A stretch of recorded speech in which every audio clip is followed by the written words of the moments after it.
Dostlar, Gəncəyə gəlmişkən hər kəs öz sənətindən olan insanları axtarır, jurnalistini də axtarıb tapacaq. Əlbəttə ki, jurnalistlər olmalıdır.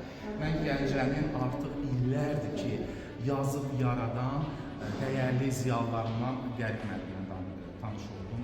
Bu xoş təsadüfə görə ona ayrıca təşəkkür edirəm. Redaksiyalarında oldum, o dəyərli kollektivi gördüm, yazıb yaradanları gördüm, o qəlbin, o eşqin yazıb yaratmaq həvəsi ilə necə böyüdüyünü gördüm. Həqiqətən də Gəncə çox gözəldir, Gəncəlilər çox gözəldir. Hər şeyə görə Qərib müəllim, xüsusilə bu hədiyyə görə minnətdarım sizə. Tanış olmaqda çox qürur duydum və sizdən mənim indi kitabım çoxdur, müxtəlif mövzulu. Amma bir şeylə gətirdi ki, mən sizə gülüş var verdim. Canım, həmişə gülüşlü olsun. O xoş arzularınıza görə, Ağsaqqal xeyir duasına görə sizə dəyərli minnətdarlığımı bildirirəm Qərib müəllim. Allah sizi var eləsin. Gərək ki, hər sənətin ocağı birləri ola, siz də bizim sənətin birlərindensiniz. Allah sizi var eləsin.